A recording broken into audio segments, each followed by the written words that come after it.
हमारे साथ रत्ना वोरा जी जुड़ी हैं गुजरात से, वे अंबेडकर कारवां की प्रमुख हैं। मैं उनसे जानना चाहूंगा तो गुजरात में किस तरह का मामला चल रहा है, क्या ये जो 5 राज्यों के चुनाव हो रहे हैं इसको लेकर भी कहीं गुजरात में कोई चर्चा है, क्योंकि एक मॉडल स्टेट मानती है भारतीय जनता पार्टी गुजरात को और पूरे देश को गुजरात बनाना चाहती है। क्या सोचती हैं आप रत्ना वोरा जी? जी जी सभी पैनल के मेरे साथियों को नमस्कार। और क्योंकि ये पूरे हफ्ते की चर्चा का विषय है, इसीलिए सबसे पहले 14 नवंबर चाचा नेहरू, भारत देश के प्रथम प्रधानमंत्री, उनका जन्म दिवस गया है, तो उनको मैं शत-शत प्रणाम करती हूँ। इसके साथ ही जल जंगल जमीन के दावेदारी के साथ अपनी आवाज को बुलंद करने वाले जननायक, महानायक भगवान बिरसा मुंडा को भी, उनका जन्म तारीख 15 नवंबर था, तो उनको भी मैं नमन करते हुए आगे बात बढ़ाती हूँ। इसके बाद 17/11 को जो अपने मध्य प्रदेश के चुनाव हुए, उसके बारे में तो खास मैं चर्चा करना चाहूंगी कि इस बार जो मध्य प्रदेश के चुनाव हुए उसमें 2-3 बातें बहुत ज्यादा काउंट करने वाली हैं। जैसे कि पहले तो यहाँ पे इस बार मध्य प्रदेश में कोई भी मुख्यमंत्री का चेहरा नहीं था, ना शिवराज चौहान, ना रमन सिंह, किसी का चेहरा नहीं था, और पूरा का पूरा चुनाव नरेंद्र मोदी के चेहरे पे लड़ा गया है। और इस चुनाव में बहुत ज्यादा, मतलब 74% से ज्यादा जो वोटिंग हुई है उसमें बहनों ने भी बहुत बड़ी संख्या में अपने वोट डाले हैं। और जहां तक मैं समझती हूँ कि जो मध्य प्रदेश की शिवराज चौहान की सरकार की लाडली बहना योजना थी, उससे कोई प्रभाव नहीं पड़ा है। और बहनों ने साफ तौर पे कहा है कि हमें ये छुटक-मुटक रेवड़ियां नहीं चाहिए, ये फ्रीबीज नहीं चाहिए। आप हमारे भविष्य के लिए, हमारे बच्चों के और हमारे भविष्य को सुधारने का काम कीजिए, रोजी रोटी रोजगार चाहिए। इन्हीं मुद्दों पर ये पूरा का पूरा चुनाव लड़ा गया। यहाँ पर जातीय जनगणना के ऊपर चुनाव लड़ा गया है, तो ये एक बहुत ही अहम चुनाव था। और दूसरी एक खास बात मैं मध्य प्रदेश के चुनाव के बारे में कहना चाहूंगी कि पिछले 20-25 सालों में जो हिंसा कभी नहीं देखी गई, वो इस बार के चुनाव में मध्य प्रदेश में हिंसा देखी गई है। मध्य प्रदेश में जो छतरपुर एरिया था, वहां पे एक काउंसिलर थे, पार्षद, उनकी मौत हो गई है। और जो हिंसा आज तक नहीं हुई, वो हिंसा मध्य प्रदेश में 20-25 सालों के बाद हुई। इसमें मध्य प्रदेश में एक और भी बहुत महत्वपूर्ण बात है कि यहाँ पर सांसदों को उतारा गया है। मतलब ऐसा प्रतीत होता है कि जैसे कि मध्य प्रदेश के लोकल उनके पास विधायक ही नहीं मिले, ऐसे उम्मीदवार नहीं मिले जिन्हें विधायक की कुर्सी पर लड़ाया जाए, तो उन्होंने सांसदों को उतारा। ये भी इनका एक स्ट्रेटेजी हो सकती है, परंतु इस स्ट्रेटेजी को इस्तेमाल करने से उन्हें अगर ऐसा लगता हो कि मध्य प्रदेश में कोई फायदा होगा, तो मैं समझती हूँ ऐसी कोई बात नहीं है, ऐसा कोई फायदा होने वाला नहीं है। साथ ही मध्य प्रदेश के चुनाव के दौरान ही ये जो नरेंद्र सिंह तोमर के बेटे के जो वीडियो बाहर आए, और भारतीय जनता पार्टी अपने आप को ये कहती है कि हम भ्रष्टाचारियों को दूर करने की गारंटी देते हैं, उन्हें जेल में डालने की गारंटी नरेंद्र मोदी की गारंटी है। उसी के ही जो उम्मीदवार थे नरेंद्र तोमर, उनके बेटे का जो वीडियो बाहर आया, जो गांजा की खेती करने के लिए जमीन लेने की बात आई, ये सब बातें मतलब पब्लिक ने देखी है, दुनिया ने देखी है, पूरे देश ने देखी है। और इन सब बातों को मद्देनजर रखते हुए मैं समझती हूँ कि इस बार के मध्य प्रदेश के चुनाव में भारतीय जनता पार्टी को कोई फायदा नहीं होने वाला है, वो अपनी सीट साफ तौर पे खो रही है, ये पूरे रुझान भी बताते हैं।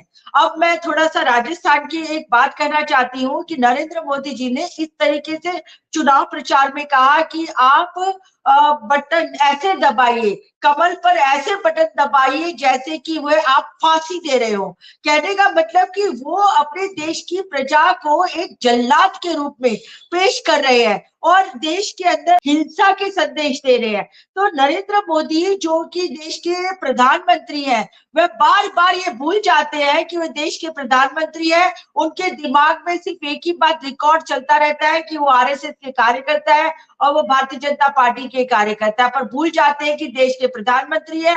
और देश के प्रधानमंत्री को ऐसी भाषा का उपयोग करना शोभा नहीं देता है, पर उन्होंने खैर बहरहाल उन्होंने इन सब भाषाओं का उपयोग किया है।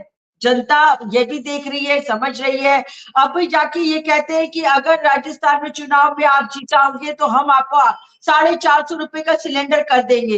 अरे अभी तक तो आप ही लोग सरकार में है, केंद्र में सरकार में है, और आप 900 रुपए का सिलेंडर दे रहे हैं। पहले 1100 रुपए का सिलेंडर था, अब सिर्फ आपने 200 रुपए घटाए हैं। उससे किसी की भी माली हालत में कोई फर्क नहीं पड़ने वाला है। महिलाओं का बजट ऑलरेडी खत्म हो चुका है, गलत हो चुका है, और उसके सामने आप अगर 200 रुपए घटाते हैं या फिर झूठे वादे करते हैं या जुमलेबाजी करते हैं, तो अब पब्लिक को समझ में आने लग गई है कि भारतीय जनता पार्टी और नरेंद्र मोदी का नाम है जुमलेबाज पार्टी, जुमलेबाज व्यक्ति। तो ये तो हुई हमारे चुनावों की बात। अब एक और मुद्दा अभी यहाँ पे बहुत ही दुखदाई है कि हमारे उत्तराखंड में टनल में 41 जो मजदूर फंसे हुए हैं, उनके ऐसा लग रहा है कि इतने दिन होने के बावजूद भी उनकी कोई सूध नहीं ली जा रही है। अभी टेक्नोलॉजी इतनी विकसित होने के बाद भी मैं ये नहीं समझ पा रही हूँ कि भारत देश में इस तरह से मजदूरों को क्यों निकाला नहीं जा रहा है। एक तरफ तो बात करते हैं कि भारत विश्व गुरु बन रहा है, और दूसरी तरफ ये हमारे 41 गरीब मजदूर जिनकी सांसें अटकी हुई है, उनके परिवारों की सांसें अटकी हुई है, उनको अभी तक निकाला नहीं गया है। तो ये बहुत ही दुखद समाचार है इस हफ्ते का। और अब मैं इस हफ्ते का सबसे महत्वपूर्ण समाचार जो कल गुजरात के अहमदाबाद के नरेंद्र मोदी स्टेडियम में हुआ जो क्रिकेट मैच, उसके बारे में बात करना चाहती हूँ। सबसे पहले तो ये बहुत ही गलत ट्रेंड है कि आप मंत्र मुग्ध हो के खुद ही अपने नाम से अपना स्टेडियम बनवाते हो। मतलब जो स्टेडियम सरदार पटेल के नाम से था, एक तरफ तो आप सरदार पटेल कह के बड़ी बड़ी बातें करते, उनकी पूजा करते, उनकी मूर्तियां लगवाते हो, और दूसरी तरफ उन्हीं सरदार पटेल का नाम आप मिटा के नरेंद्र मोदी स्टेडियम कर देते हो। तो ये तो मतलब स्वमुग्धा की बात हो गई ना, आपने खुद ही खुद अपनी सब तारीफें करे जा रहे हो। मुझे याद है कि जब मायावती जी की सरकार थी और उन्होंने लखनऊ में अंबेडकर पार्क में अपनी मूर्तियां लगाई थी, तो यही भारतीय जनता पार्टी वाले लोग बहुत ज्यादा टीका टिप्पणी कर रहे थे और उसे बहुत गलत उदाहरण बता रहे थे।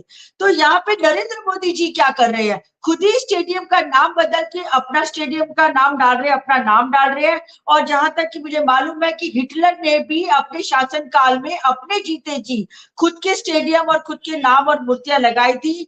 तो कहीं ना कहीं ऐसा लगता है कि मोदी जी हिटलर को फॉलो करते हैं और वो हिटलर शाही ही देश के अंदर स्थापित करना चाहते हैं। तो सबसे पहले कि नरेंद्र मोदी स्टेडियम में जो हार हुई है, उस हार का मैं तो क्लियर कट ये कहना चाहती हूँ कि जिम्मेदारी अगर किसी की है तो हमारे देश के प्रधानमंत्री नरेंद्र मोदी की है। क्योंकि नरेंद्र मोदी ने पूरे देश में ऐसे माहौल बना दिया था कि नरेंद्र मोदी स्टेडियम में मोदी बैठेंगे और भारत की टीम, इंडिया की टीम जीतेगी। और उस टीम को यदि वो जीत जाती तो उसका पूरा का पूरा राजनीतिक लाभ लेने की तैयारी में बैठे थे। और इसी तरह से पूरे अहमदाबाद को सजाया गया, पूरे गुजरात को सजाया गया, और जो खर्चा किया गया, आप तो जानते हैं कि इस तरह के नाटक करने पे इनको कोई फर्क नहीं पड़ता है, और हजारों करोड़ रुपए का खर्चा ये लोग कर डालते हैं सिर्फ और सिर्फ अपनी वाहवाही लूटने के लिए या फिर लोगों को गुमराह करने के लिए। आज ये नरेंद्र मोदी स्टेडियम के अंदर जो हवाई जहाज, प्लेन उड़ाए गए, तो वो क्या था, फिजूल खर्ची थी। ये सब करने की कोई जरूरत नहीं थी। एक तरफ पुलवामा के जो हमारे शहीद हो गए, उनको एयरलिफ्ट करने के लिए आप कहते हैं आपके पैसा नहीं है, और दूसरी तरफ फिजूल खर्ची कर रहे हैं आप, नरेंद्र मोदी स्टेडियम में हवाई जहाज उड़ा रहे हैं। तो ये सब फिजूल खर्चियां लोग देख रहे हैं और समझ रहे हैं। दूसरी एक महत्वपूर्ण बात मैं कहना चाहती हूँ कि यदि नरेंद्र मोदी उस दिन कल के दिन अगर स्टेडियम में नहीं होते तो हमारी टीम इंडिया जरूर जीतती। परंतु टीम इंडिया को इतना ज्यादा प्रेशर में डाल दिया इन लोगों ने कि टीम इंडिया प्रेशर की वजह से खेल नहीं सकी, और अपना उन्होंने कोशिश किया पर लेकिन वो नहीं खेल सकी। तो इसका सिर्फ और सिर्फ जिम्मेदार और कोई नहीं, इस देश का प्रधानमंत्री नरेंद्र मोदी है। मैं तो साफ तौर पे कहूंगी, नरेंद्र मोदी जब से आए हैं तब से देश को पनौती लग गई है। देश के अंदर उन्होंने कोई एक अच्छा काम नहीं किया, चाहे नोटबंदी ले लो, चाहे जीएसटी ले लो, चाहे फिर उनकी यहाँ पे और भी दूसरी पॉलिसीज है, जितनी भी पॉलिसीज है उनमें कोई अच्छा काम नहीं किया है। दूसरी एक खास महत्वपूर्ण बात मैं कहना चाहती हूँ कि यदि आप लोगों को याद हो तो 15 अगस्त को नरेंद्र मोदी ने झंडा फहराया परंतु तिरंगा खुला नहीं। इसी तरीके से नरेंद्र मोदी स्टेडियम में बैठ के अपना मैच देखने गए परंतु उनकी वजह से हमारे देश के जो खिलाड़ी थे, जाबाज खिलाड़ी, वो हार गए। तो इसकी जिम्मेदारी सिर्फ और सिर्फ नरेंद्र मोदी जी की है। और साथ में जब 1983 में हमने वर्ल्ड कप पहली बार जीता था तो कपिल देव उसकी कप्तानी कर रहे थे, कपिल देव को नहीं बुलाया गया, उनकी टीम को नहीं बुलाया गया। और उसके बाद 2011 में जब टीम जीती थी वर्ल्ड कप की, तब मनमोहन सिंह जी प्रधानमंत्री थे। तो मेरा कहने का एक शॉर्ट यही बात है कि जब जब हम कांग्रेस ही की सत्ता थी तो कांग्रेस ने पॉजिटिव काम किए, पॉजिटिव काम करके दिखाए, जबकि जब से भारतीय जनता पार्टी आई है, भारतीय जनता पार्टी ने देश का नाम खराब करने का ही काम किया है। एक और बात मैं याद करा दूं, इसी नरेंद्र मोदी ने 2 जनवरी 2020 में नमस्ते ट्रंप करके उनको इसी स्टेडियम में बुलाया था और यहां से उनको कहा था कि कोई जीतेगा तो ट्रंप जीतेगा। तो ये स्टेडियम में जब से नरेंद्र मोदी का नाम रखा गया है तब से पनौती लग गई है। आपने वहां पे ट्रंप को हरा दिया, यहाँ पे टीम इंडिया को हरा दिया और आपकी जहां जहां भी जा रहे हैं लोग अब आपको देखना पसंद नहीं कर रहे हैं। बाकी मैं खेल दिली की भावना से कहूं तो मुझे बहुत दुख है कि हमारी टीम इंडिया हार गई है। सभी भारतीयों को दुख है। अगर हम जीतते तो बहुत मजा आता, हम जश्न मनाते, परंतु क्योंकि ये जश्न ये लोग भारतीय जनता पार्टी इसको अपना पॉलिटिकल एजेंडा सेट करने वाले थे, इसीलिए अब बहुत बुरा लग रहा है कि भी नरेंद्र मोदी की वजह से आज हमारी टीम इंडिया हार गई है। और अमित शाह के बेटे जय शाह को बीसीसीआई का सेक्रेटरी बना दिया है, पूरी बागडोर उनके हाथ में डाल दी है। ना तो वो कोई क्रिकेट में बहुत बड़े महारथी रहे हैं, ना ही उनको एडमिनिस्ट्रेशन का कोई अनुभव था, पर क्योंकि नरेंद्र मोदी के लेफ्ट हैंड राइट हैंड जो भी है अमित शाह है और अमित शाह के बेटे जय शाह, उनको यहाँ पर बीसीसीआई का सेक्रेटरी बना देने की वजह से भी हमारे देश की टीम इंडिया को हार और शिकस्त का सामना करना पड़ा है। ये भी मैं आज इस चर्चा में जोड़ना चाहती हूँ। जी नमस्कार। धन्यवाद, धन्यवाद रत्ना जी।